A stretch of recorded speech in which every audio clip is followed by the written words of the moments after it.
And we are back with this fourth segment of the GSMC Sports Podcast presented by the GSMC Sports Network. And in this segment, we are going to be talking about the NFL games that happened on Week 16. But before I do that, there is some breaking news that I literally just found out 2 minutes ago. And Teddy Bridgewater, the old quarterback for the Detroit Lions, is going to re-sign with the Lions right now, apparently. This report came out 15 minutes ago, and he's apparently going to end his early retirement to re-sign for the Lions. I'm pretty sure he's going to be ring chasing. I think that's the reason why he ended up signing, but he won a championship as a head coach in high school. I'm not entirely sure exactly what the name of his high school was, but he is a high school state championship winning coach, and he used to be the quarterback for the Detroit Lions before Jared Goff ended up taking the helm at quarterback. So that's very interesting. That's a very interesting comeback story. I wouldn't be surprised if the Lions decide to play him in the very last week of their games, just because they can. I mean, let me just look at the standings real quick and see where they're at. Give me 1 second.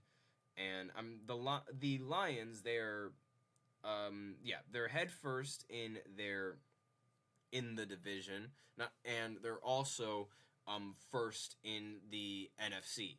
But the thing is, the Eagles, they're very, very close to that. So I'm not entirely sure which team is going to end up taking the bye. I'm not entirely sure if the Lions are going to end up risking that, but maybe the Eagles are also going to not play their best player, because Jalen Hurts was also he was carted off the field with I believe it was a concussion, and he didn't really play most of the game. He did play the end of the game, and while we're on the topic of Jalen Hurts, I might as well go ahead and talk about that game, because that was a very, very interesting game. So, should be noted, I am not a big fan of the Eagles. Let me just state that right there.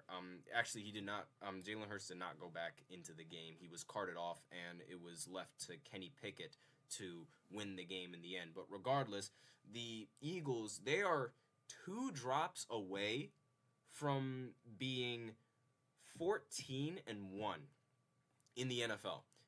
If you guys remember, a few weeks ago, Saquon Barkley, I believe in week 3 or 4, he ended up dropping a pass which would have ultimately sealed the win for the Eagles. And now in this game, on the very last play that the Eagles had, where they had to resort to taking a field goal, ended up passing to Devontae Smith, and Devontae Smith ended up dropping the pass. They had to take a field goal, and at the end of the game, Jayden Daniels, ended up winning the game for Washington in the end. Now, Jayden Daniels did not have he had a very turnover-prone game, I will say that. He did throw for 5 touchdowns in this game. He also threw for 258 yards, but this was still an extremely winnable game for the Eagles.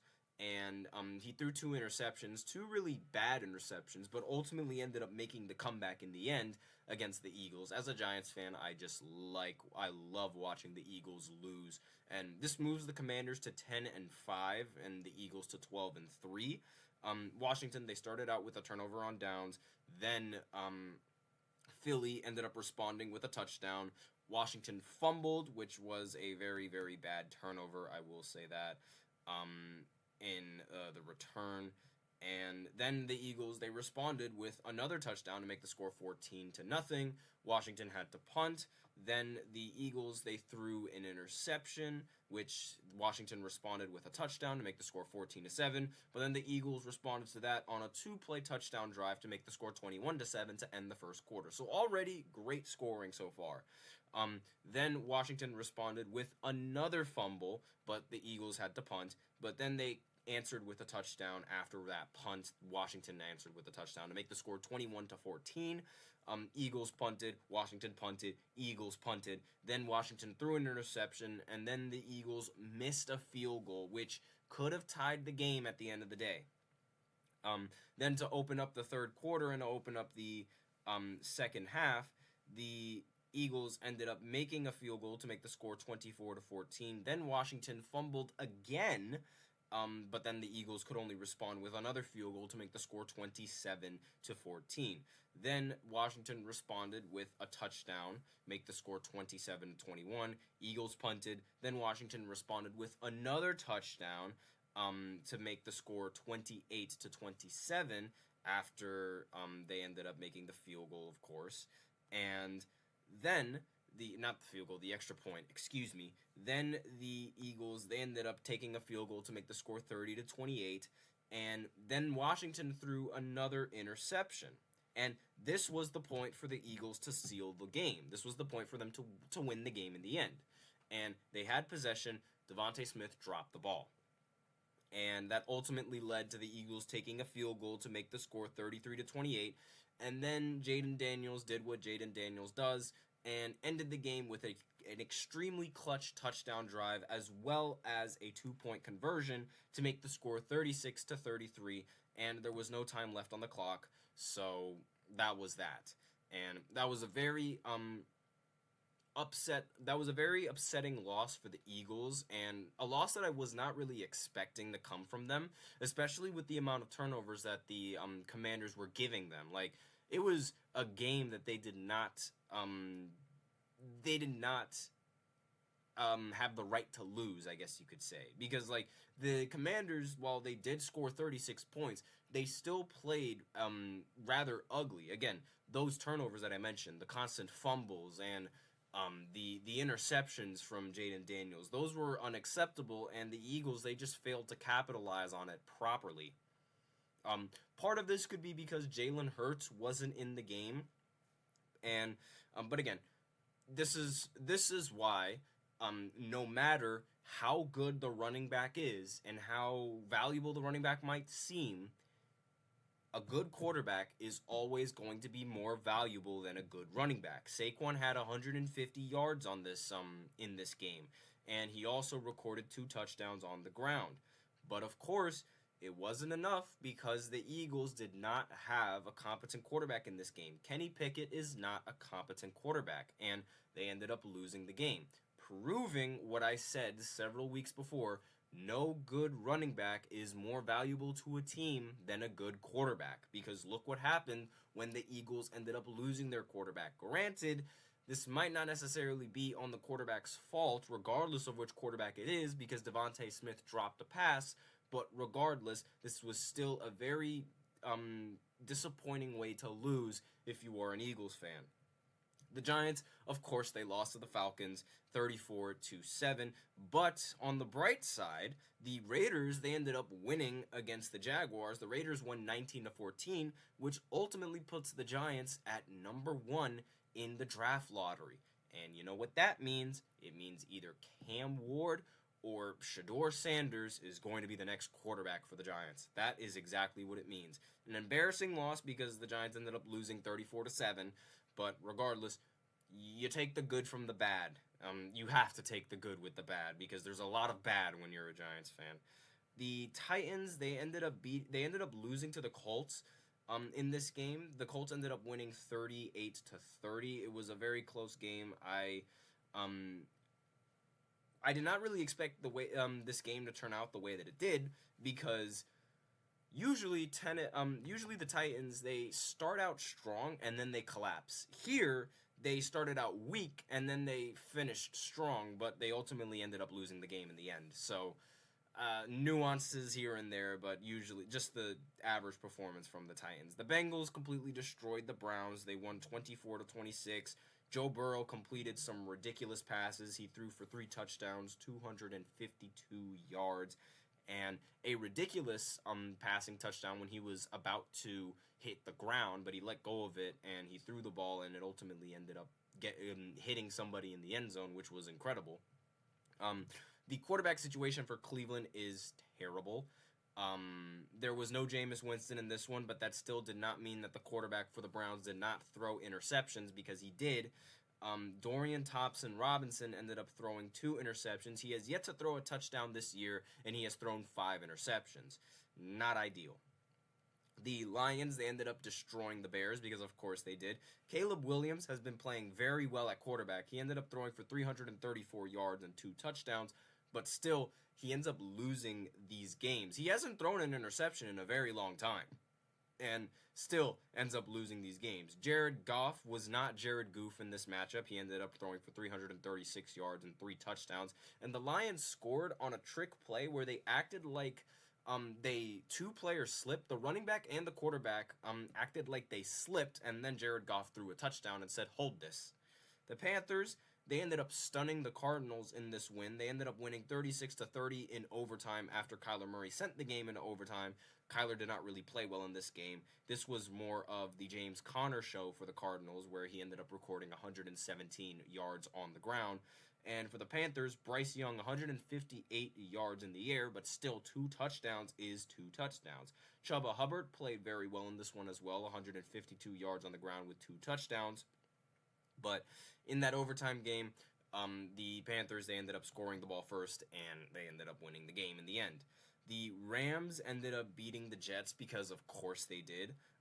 The Rams ended up winning 19-9. This was a very, very ugly game coming in from the Jets, and a very low-scoring one at that.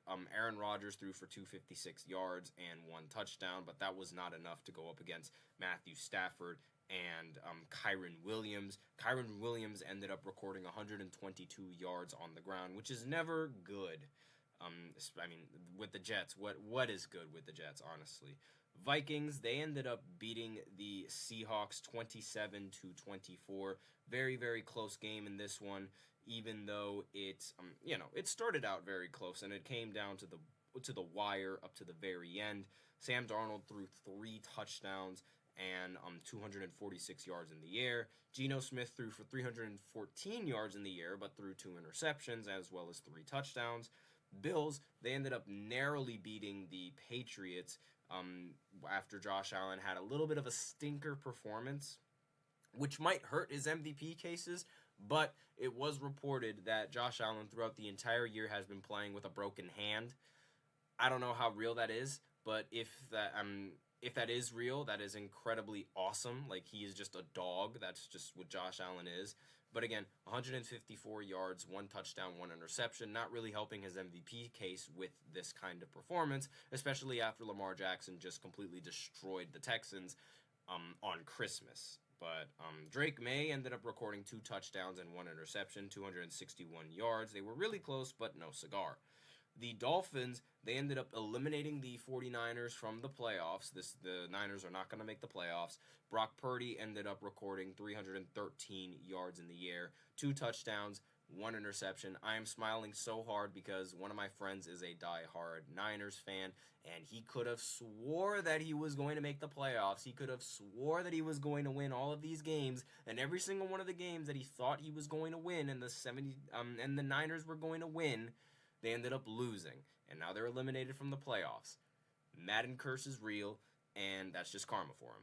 But Tua Tagovailoa ended up not turning into Tua turned the ball over and recorded 215 yards, 1 touchdown. And Devon Akani, excuse me if I messed up that last name, 120 yards on the ground as well as 1 touchdown. Tyreek Hill has been very, very bad this season. He did catch a touchdown, but he dropped like 4 passes. And these were very good passes too. Like, it's not like it was bad ball placement. He just dropped them. Unfortunately, the Cowboys, they also played last week, and I'm not wearing my cowboy hat, which means that they ended up winning. Unfortunately, now is when they decide to start winning, when the games really don't matter in the grand scheme of things. And they ended up winning 26-24 against the Bucks, making the Bucks' road to the number 1 seed in the NFC South that much more difficult. The Bucks, they have to win the NFC South if they want to make the playoffs, or if they want to have the best chances of making the playoffs. And it's not really looking so good for them right now. And the final game, the Packers, they ended up completely shutting down the Saints 34-0.